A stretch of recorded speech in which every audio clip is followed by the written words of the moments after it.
Good morning. Up to 80 homes have been destroyed and one person is feared dead as bushfires rage across Tasmania. The two largest began at Lake Repulse north of Hobart and Fawcett in the state's south. That Fawcett blaze spread to the town of Dunalley, where police say it destroyed 65 buildings, including a school and an RSL club.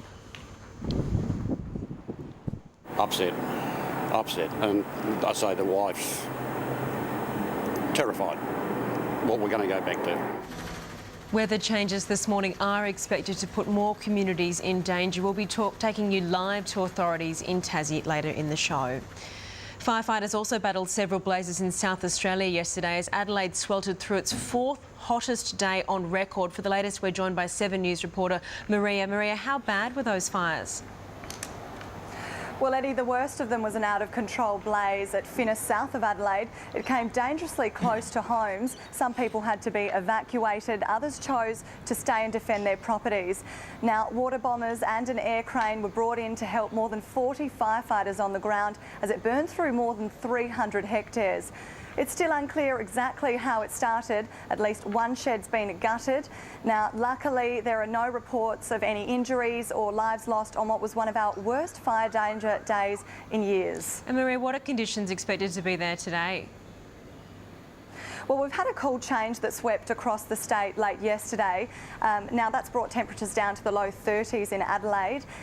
But nonetheless, there's still a total fire ban across 3 districts in the state today. Now, a cool change won't linger for very long. It'll be hot again tomorrow. We'll be back in the 40s by Monday, and that'll stay around till about Friday.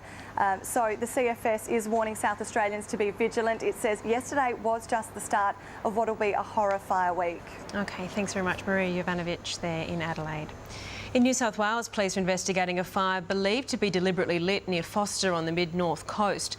The bushfire in the Booty Booty National Park started around 1 p.m. yesterday, forcing road closures and isolating the town of Green Point. It was a bit of a worry. The wind was a little bit against us. We lost it a couple of times. Crews brought the fire under control around 8:30 last night. Specialist crime scene investigators will examine the area today to determine the cause of the blaze. An Australian tourist has suffered serious injuries while trying to fend off robbers at a holiday villa in Bali. 42-year-old boat captain Paul Gill was home with his wife and 2 kids when a pair of thieves entered the premises. He's reported to have thrown one of the intruders through a window before being stabbed repeatedly.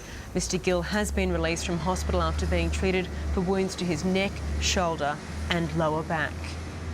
Economists are predicting the country's big 4 banks will start cutting interest rates independently of the Reserve Bank within months. News Limited reports major lenders are discussing self-initiated cuts, with Westpac considering slashing its rate by up to 6 basis points. That would save $160 a year on the average $320,000 mortgage holder. Experts say the out-of-cycle cuts are now possible because funding costs have decreased, easing pressure on major banks' bottom lines. Sydney police are looking for 2 men after a plumber was attacked and his ute set on fire in the city's west. Up to 50 residents in the suburb of Lethbridge Park had to be evacuated because of concerns gas cylinders on the burning ute would explode.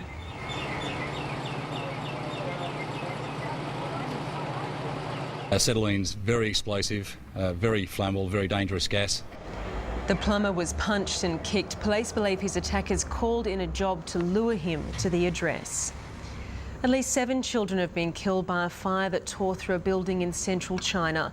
4 children died in the blaze, while another 3 died on their way to hospital. It took 4 crews 2 hours to extinguish the flames. Locals say the home belonged to a woman who adopts abandoned kids.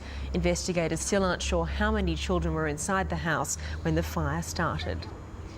A Pakistani schoolgirl shot in the head by the Taliban has been released from hospital in the UK. Malala Yousafzai will continue rehabilitation at her family's temporary home in England before returning in a few weeks to undergo major reconstructive surgery. The 15-year-old was shot in the head and chest while travelling on a school bus in October. The Taliban claimed the attack was punishment because she campaigned for girls' education. In finance news, the Dow Jones is up 24 points, the Nasdaq has gained 3, the FTSE 100 closed 43 points higher. To the commodities, gold is trading at $1,649 an ounce, oil is $93 a barrel.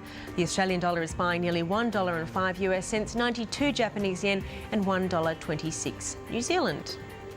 The Hobbit has smashed its way to the top spot at the Australian box office, raking in an impressive $17 million in the first week of its release. The film is the first of a trilogy following the adventures of main character Bilbo Baggins. The Hobbit movies are a prequel to the successful Lord of the Rings film. Saw it the other day. Excellent film.